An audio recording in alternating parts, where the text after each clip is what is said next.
तो आसमान में कल शाम को अद्भुत नजारा देखने को मिला। चांद का रंग कुछ अलग सा दिख रहा था। भगवान बुद्ध के जन्मदिन के मौके पर मानो आसमान भी त्योहार मना रहा था।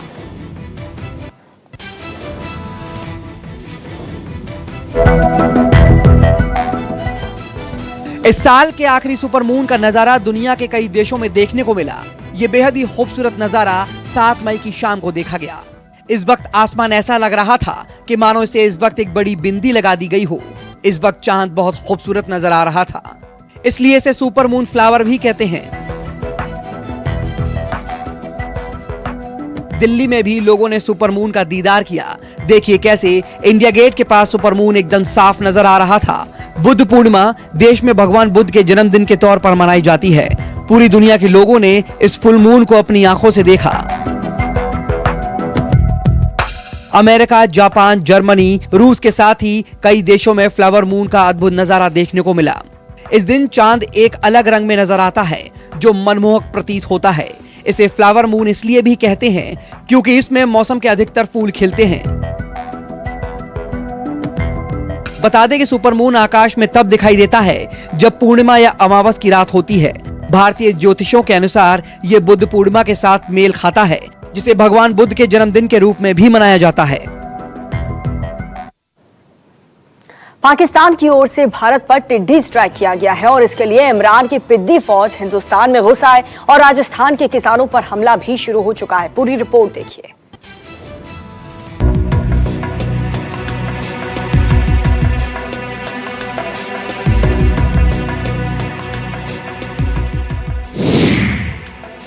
हिंदुस्तान में पाकिस्तान के घुसपैठिए की एंट्री। टिड्डी का एक भयंकर दल आया जिससे किसानों को काफी नुकसान हुआ तथा यहाँ आसपास में खेजड़ियों को नुकसान। सरहद पार से घुसी पाकिस्तान की पिद्दी फौज। टिड्डी दल ने खेजड़ी व कैर गुंदे जिसका बाजरी पर अधिक नुकसान पहुंचाया। राजस्थान में इमरान के बुज़दिलों का सबसे बड़ा हमला। जहां पूरी दुनिया कोरोना वायरस से युद्ध लड़ रही है, वहीं राजस्थान के किसान कोरोना के साथ साथ टिड्डियों से भी जंग लड़ रहे हैं।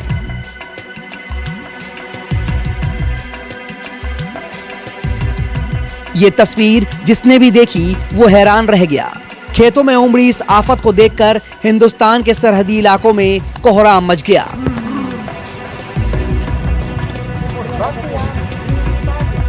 किसी ने थाली पीटकर इस आफत को दूर भगाने की कोशिश की, तो किसी ने डब्बा बजाकर, किसी ने खेतों में ढोल बजाकर पाकिस्तान के इन घुसपैठियों को भगाने की तरकीब निकाली, तो किसी ने ऑटोमेटिक थाली बजाने का इंतजाम कर लिया। देखिए खेतों में किस कदर पाकिस्तान से आए घुसपैठिए ने आतंक मचा रखा है और इस आतंक से निपटने के लिए हिंदुस्तान के किसान हर हथकंडा अपना रहे हैं। ये पाकिस्तान की खौफनाक साजिश से निपटने का देसी इंतजाम है। ये पाकिस्तान से आए उन घुसपैठियों पर प्रहार है जो किसानों की कड़ी मेहनत को तबाह करने के लिए सरहद पार से हिंदुस्तान में घुसे हैं। पाकिस्तान से आए इन घुसपैठियों के पास बेशक कोई असलाह ना हो, गोला बारूद ना हो, पर ये हथियारबंद हमलावरों से भी कई गुना ज्यादा खतरनाक हैं।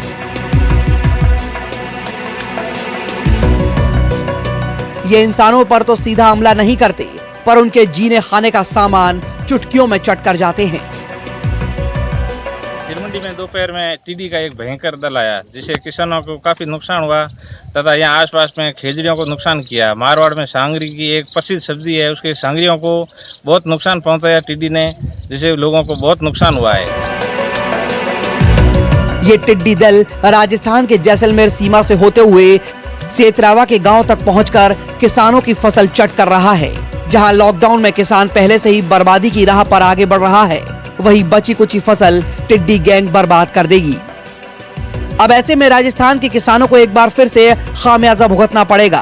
हालांकि मुख्यमंत्री ने टिड्डी निरोधक दल और जिला कलेक्टर को टिड्डी पर नियंत्रण करने के लिए कड़े आदेश दिए हैं। भारी संख्या में टिड्डी दल पहुंचा।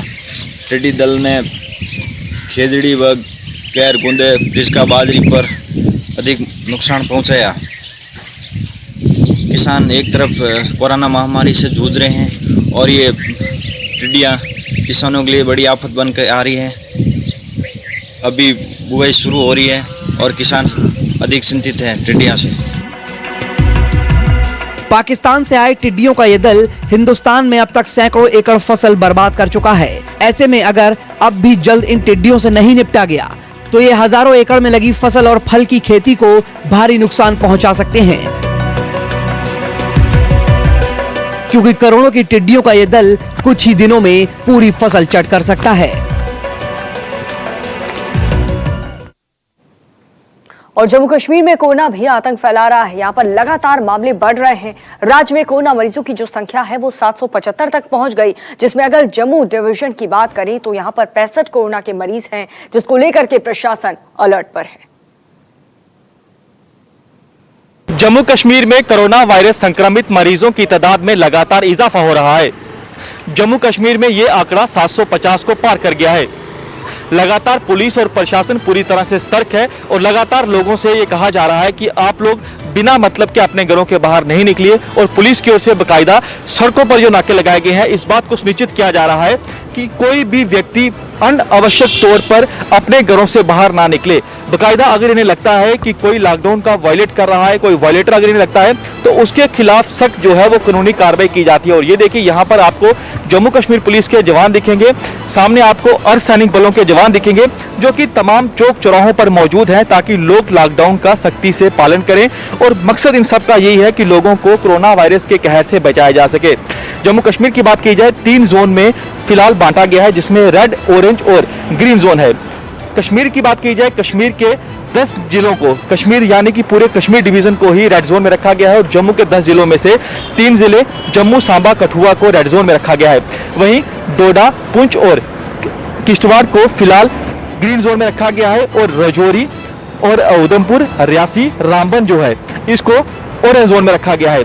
मकसद सबका यही है, चाहे वो पुलिस है, वो प्रशासन है, कि लोगों को कोरोना वायरस के कहर से बचाया जा सके। आप देख सकते हैं यहाँ पर किस कदर जो है आने जाने वाली ये जो सड़कें हैं यहाँ पर पुलिस की ओर से लगातार जो भी वाहन आता है उसे रोका जाता है, पूछा जाता है कि आप लोग कहाँ जा रहे हैं, क्यों घरों से बाहर निकले हैं। अगर इन्हें किसी भी गाड़ी पर शक पड़ता है तो देखिए बाकायदा उसे रोका जाता है, उसका पहचान पत्र तक पूछे जाते हैं।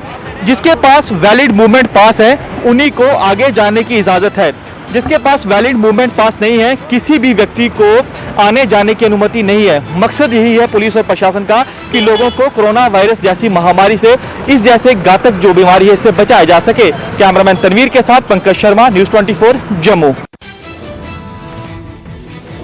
तो प्रवासी मजदूरों को घर भेजने का फैसला तो हो गया, लेकिन इसे अंजाम तक पहुंचाना बेहद मुश्किल दिख रहा है। पंजाब के मोहाली में मजदूरों की मेडिकल स्क्रीनिंग के दौरान भारी भीड़ उमड़ आई, जिससे सोशल डिस्टेंसिंग का मजाक बन गया। देखिए,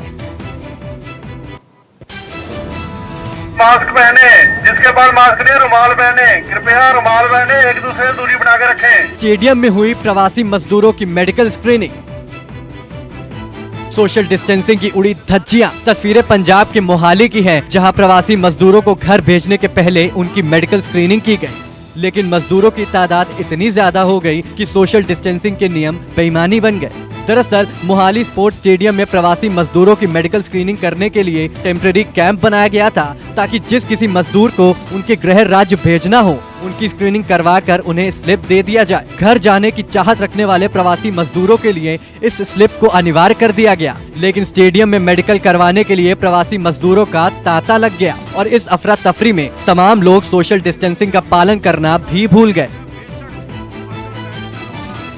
मजदूरों का कहना है कि वो 7 बजे सुबह से ही स्क्रीनिंग के लिए स्टेडियम में पहुंच गए हैं, लेकिन प्रशासन इनकी सुध नहीं ले रही।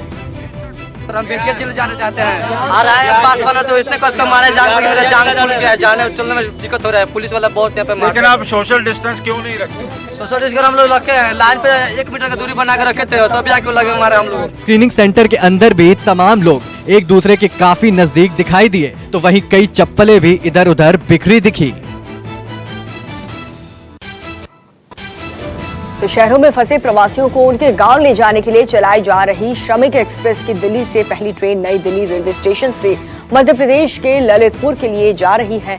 जाने वाले यात्रियों के लिए दिल्ली सरकार के बसों में सोशल डिस्टेंसिंग मेंटेन रखते हुए बैठा करके स्टेशन लाया जा रहा है। देखिए, श्रमिक एक्सप्रेस आज खुलने जा रही और ज्यादातर जो यात्री हैं वो मध्य प्रदेश के अलग अलग इलाकों से आ रहे यात्री और खास कर ट्रेन ललितपुर को जाएगी। और देखिए कि किस तरीके से इन बसों में यात्रियों को लेके जाया जा रहा है। और अगर बसों में इनकी बैठने की पोजीशन देखेंगे तो बिल्कुल जो सोशल डिस्टेंसिंग मेंटेन करने की कोशिश की गई है। और एक बस में जो कि 30 से 40 लोग बैठ सकते हैं, यहाँ से 15 से 20 लोग यहाँ पर बैठा। राजधानी दिल्ली की बात करें तो ये पहली ट्रेन यहाँ से जाएगी और इन तरह के बसों में इनको अलग अलग लोकेशन से लेके आया गया है। और ये बसें से फिर नई दिल्ली स्टेशन के बाहर कैंपस में लेके जाया जाएगा। कोरोना वायरस के कारण राजस्थान ने एक बार फिर से अपनी सीमा सील कर दी है, जिससे गुजरात से एमपी और यूपी और राजस्थान जा रहे प्रवासी मजदूर फंस गए हैं। प्रशासन ने पास के साथ यात्रा कर रहे लोगों को भी रोक दिया, जिससे गुजरात राजस्थान की सीमा पर शामलाजी के पास 5 किलोमीटर तक लंबी लाइन लग गई। लॉकडाउन के बीच अब प्रवासी मजदूर किसी तरह अपने घर पहुंचने की जुगत लगा रहे हैं। नागपुर में दर्जनों परिवार ट्रक पर सवार होकर के घर जाते दिखे। ट्रक पर इतनी भीड़ थी जिसमें सोशल डिस्टेंसिंग की धज्जियां उड़ गई।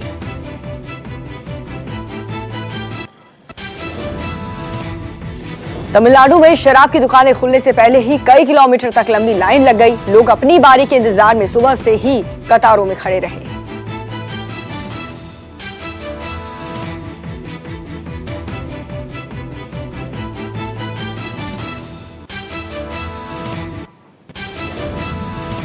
और लॉकडाउन के बीच जम्मू पुलिस लोगों को हर तरह से मदद पहुंचा रही है। 7 साल की मासूम जैस्मीन के जन्मदिन पर पुलिस केक लेकर के पहुंची और घर वाले गदगद हो गए।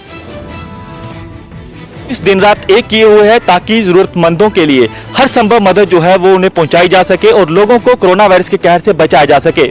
हम इस समय मौजूद हैं जम्मू में, एक घर में मौजूद हैं और ये देखिए जम्मू कश्मीर पुलिस के जवान और ऑफिसर, यहाँ पर एक बच्ची जो है जिसका नाम जैस्मीन है, आज उसका 7वां जन्मदिन है और पुलिस के जवान ऑफिसर जो है यहाँ पर केक लेकर पहुंचे हैं ताकि लॉकडाउन में जिस तरह से दुकानें बंद हैं, इस बच्ची का बर्थडे आप देखिए जम्मू कश्मीर पुलिस के जवान खुद घर तक पहुंचे हैं। बच्ची को केक दिया गया है, बच्ची को गिफ्ट दिए गए हैं ताकि ये बच्ची जो है अपने आप को अकेला महसूस ना करे। वाकई इंसानियत की नई मिसाल जो है वो जम्मू कश्मीर पुलिस के जवान और ऑफिसर ने पेश की है। महाराष्ट्र के नासिक में एक लकड़ी फैक्ट्री में भीषण आग लग गई है। यहाँ पर सतानपुर इलाके में लगी इस आग से इलाके में हड़कंप मच गया। दमकल की 10 गाड़ियां आग बुझाने में जुटी हुई हैं।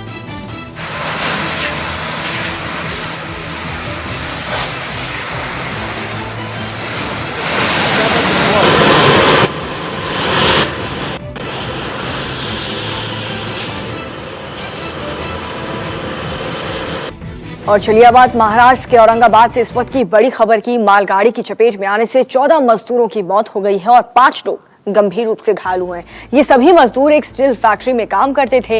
ये हादसा बदनापुर और करमाड़ के बीच हुआ। बताया जा रहा है कि ये सभी 19 मजदूर औरंगाबाद से पैदल ही जा रहे थे और सभी पटरी के किनारे अपना बिस्तर लगाए हुए थे जिस वक्त ये हादसा हुआ।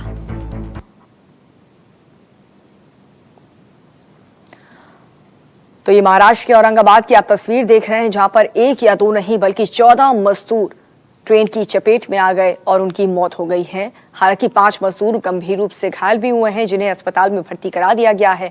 उनका इलाज जारी है, लेकिन 14 मजदूरों की मालगाड़ी की चपेट में आने से मौके पर ही मौत हो गई।